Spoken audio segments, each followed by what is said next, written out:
Question 24 में ये बताया गया है कि एक रॉड है और उस रॉड की लेंथ 30 सेंटीमीटर है और मास 3 किलोग्राम है और एक स्मूथ हॉरिजॉन्टल सरफेस पे प्लेस की गई है।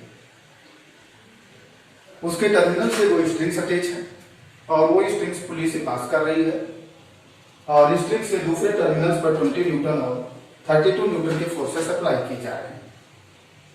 तो बताना ये है कि इस रॉड का अगर हम दो सेगमेंट कंसीडर कर लें, एक 10 सेंटीमीटर का और एक 20 सेंटीमीटर का, तो 10 सेंटीमीटर और 20 सेंटीमीटर के सेगमेंट्स के बिटवीन फोर्सेस क्या एक्ट हो रहे होंगे। एक बात तो क्लियर है कि भाई ये दोनों सेगमेंट्स अटैच्ड हैं, तो अगर मोशन की बात आएगी तो दोनों साथ साथ मूव करेंगे, तो दोनों साथ मूव करेंगे तो दोनों पार्ट्स का एक्सीलरेशन इक्वल ही होगा। तो पहले तो हम कंप्लीट रॉड के लिए सॉल्व करते हैं। For complete rod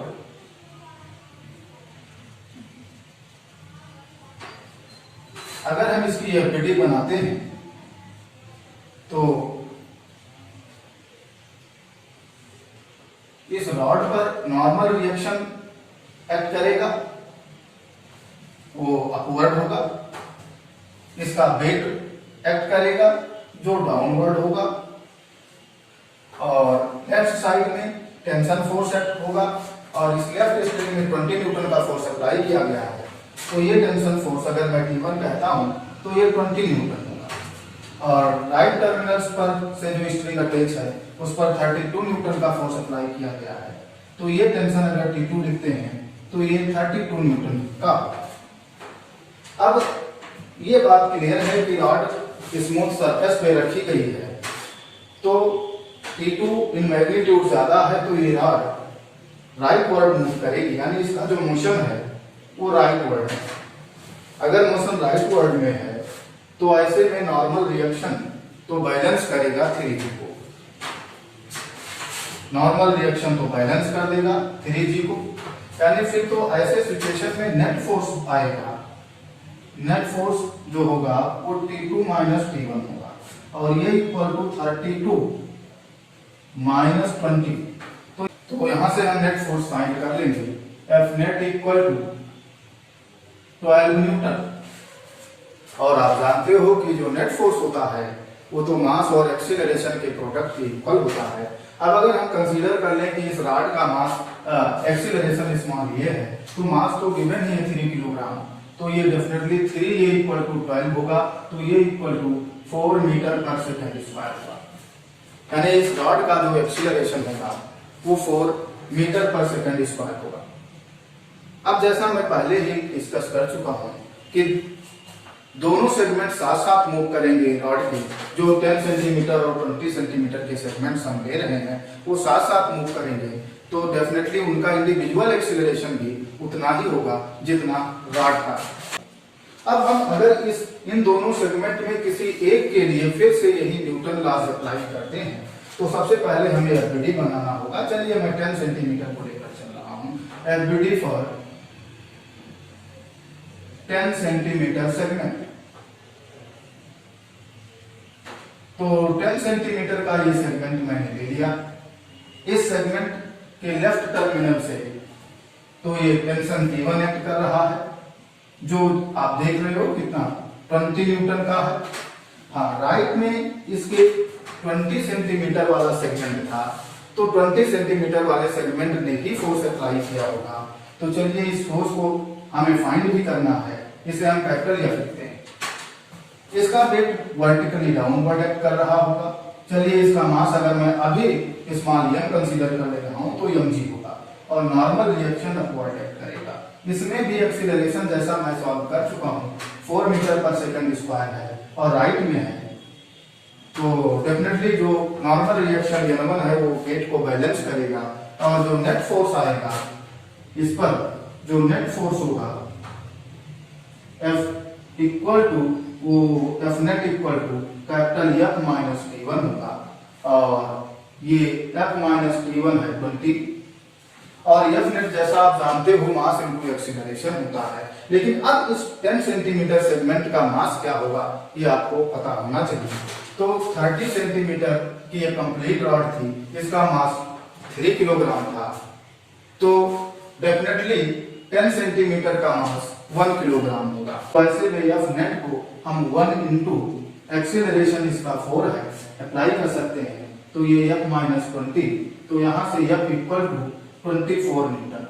answer clear हो गया कि जो सेगमेंट 10 सेंटीमीटर और 20 सेंटीमीटर के सेगमेंट हैं उनके बिटवीन जो फोर्स एक्ट करेगा वो 24 न्यूटन का एक्ट करेगा। क्वेश्चन 25 में ये कहा गया है कि एक ये स्टेशनरी वेज है, इसके टॉप पर एक पुली अटैच है और इस पुली के ऊपर एक स्ट्रिंग पास कर रहा है और इस स्ट्रिंग्स के टर्मिनल्स पर 1 kg के 2 ब्लॉक्स अटैच्ड हैं जो इस वेज के सरफेस से पर रखकर रिलीज किए गए हैं। तो जब रिलीज किया जाएगा तो इस ब्लॉक्स के एक्सीलरेशन क्या होंगे। तो यहाँ देखें ये दोनों स्ट्रिंग से अटैच हैं, तो एक बात तो कंफर्म है, ये ब्लॉक m2 जितना नीचे आएगा उतना ही इसके सरफेस पर ऊपर मूव करेगा, तो फिर मैग्नीट्यूड में एक्सीलरेशन भी दोनों के इक्वल होंगे। जितना एक्सीलरेशन का मैग्नीट्यूड m2 का होगा उतना ही m1 का होगा। हाँ, डायरेक्शन डिफरेंट होंगे, इसमें एक्सीलरेशन इस सरफेस के पैरेलल होगा और इसमें एक्सीलरेशन इस सरफेस के पैरेलल। फॉर ब्लॉक m1, तो m1 ब्लॉक तो इस सरफेस पर प्लेस्ड है, कुछ ऐसे सरफेस पर है, और अगर इस पर प्लेस्ड है जो एंगल यहाँ हॉरिजॉन्टल से कुछ सबटेंड कर रहा होगा, मैं अभी थोड़ी देर के लिए इस एंगल को अल्फा लिख रहा हूं, तो यहाँ भी ये एंगल अल्फा ही होगा। तो इसका जो वेट है वो वर्टिकली डाउनवर्ड होगा, mg, यम 1 किलोग्राम कहा गया है और इनटू जी, और नॉर्मल रिएक्शन जो होगा वो इसके सरफेस के परपेंडिकुलर होगा।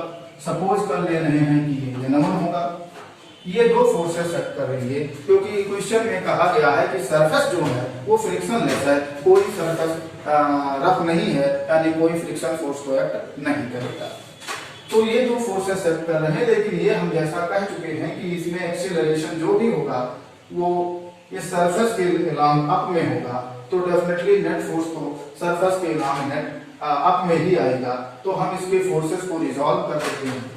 इस 1g का जो कंपोनेंट होगा वो इस सरफेस के परपेंडिकुलर जो आएगा ये आएगा 1g cos अल्फा, क्योंकि ये अगर एंगल अल्फा है तो ये एंगल भी अल्फा हो जाएगा, तो 1g cos अल्फा आएगा, और ये इधर आएगा ये 1g sin अल्फा, और इधर जो है स्ट्रिंग अटैच थी तो इधर टेंशन फोर्स भी एक्ट होगा, ये है कैपिटल। जैसा मैं बोल रहा हूँ एक्सीलरेशन तो अब में होगा, तो नॉर्मल रिएक्शन बैलेंस करेगा 1g cos अल्फा को, 1g cos अल्फा को बैलेंस कर देगा, तो नेट फोर्स जो आएगा वो हम फाइंड कर सकते हैं।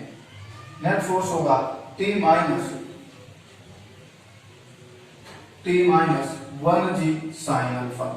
अब अगर हम साइन अल्फा को फाइंड कर ले तो एफ नेट तो हम जानते हैं मास इनटू एक्सीलरेशन होता है, फिर यहाँ से एक रिलेशन मिल जाएगा। अब साइन अल्फा कहाँ से फाइंड होगा, जैसा कि आप देख रहे हैं ये 3 मीटर है, ये 4 मीटर है, ये 5 मीटर है, तो आप अगर देखें तो 3 स्क्वायर प्लस 4 स्क्वायर अगर आप फाइंड करेंगे तो ये 3 square plus 4 square equal to 9 plus 14 यानी 25 आएगा, जो 5 के स्क्वायर के ऊपर है।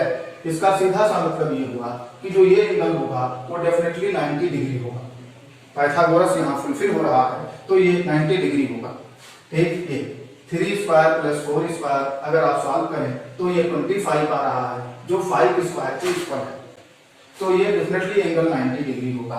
अगर ये एंगल 90 डिग्री होगा तो अब ऐसे सिचुएशन में हम यहाँ से सॉल्व कर सकते हैं। साइन अल्फा की जो वैल्यू आएगी वो साइन अल्फा अगर हम लेते हैं तो परपेंडिकुलर अपॉन हाइपोटेन्यूज यानी 3/5 होगी, और एफ नेट जो होगा वो मास इनटू एक्सीलरेशन होगा। इसका मास तो 1 किलोग्राम है, एक्सीलरेशन मैंने ये कंसीडर कर लिया है, तो ये equal to T minus g into 3/5 करते हैं, तो ये इक्वल टू हो गया T माइनस 3g/5, एक इक्वेशन हो गया। हम इसी तरीके से सॉल्व कर लेते हैं इसके एफबीडी को बनाकर। FBD of block m2, FBD of block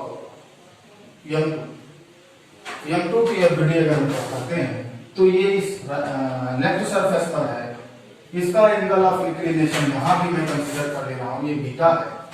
तो ऐसे में इस सरफेस पर ये प्लेस्ड है, इससे अटैच है स्प्रिंग, तो वो टेंशन फोर्स अप्लाई करेगी, इसका वेट वर्टिकली डाउनवर्ड एक्ट करेगा जो है 1g, और नॉर्मल रिएक्शन अप में एक्ट करेगा m2।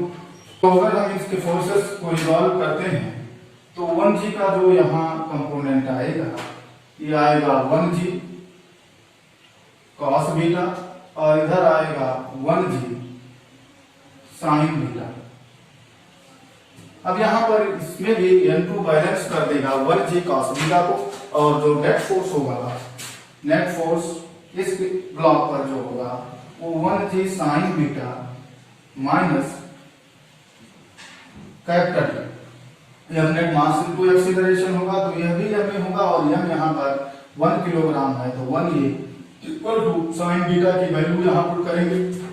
जब हम ये एंगल ले रहे हैं तो परपेंडिकुलर ये हुआ 4/5 हो जाएगा, तो ये लिख सकते हैं 4/5 माइनस टी। तो यहाँ से भी ये इक्वल टू 4g/5 माइनस टी, ये सेकेंड इक्वेशन हो गया। अब अगर हम इक्वेशन 1 और 2 को ऐड कर देते हैं तो 1 + 2 अगर हम ऐड करते हैं तो इस लेफ्ट साइड देखें a + a 2a होगा, और इक्वल टू t प्लस में और माइनस में कैंसिल हो जाएगा, जो बचेगा वो है 4g/5 और माइनस 3g/5। तो इसे सिंप्लीफाई करिए तो ये आ रहा है g/5, तो यहाँ से एक्सीलरेशन आ रहा है g/10 मीटर पर सेकेंड स्क्वायर। तो दोनों ही ब्लॉक्स का एक्सीलरेशन मैग्नीट्यूड में जो होगा वो g/10 मीटर पर सेकेंड स्क्वायर होगा।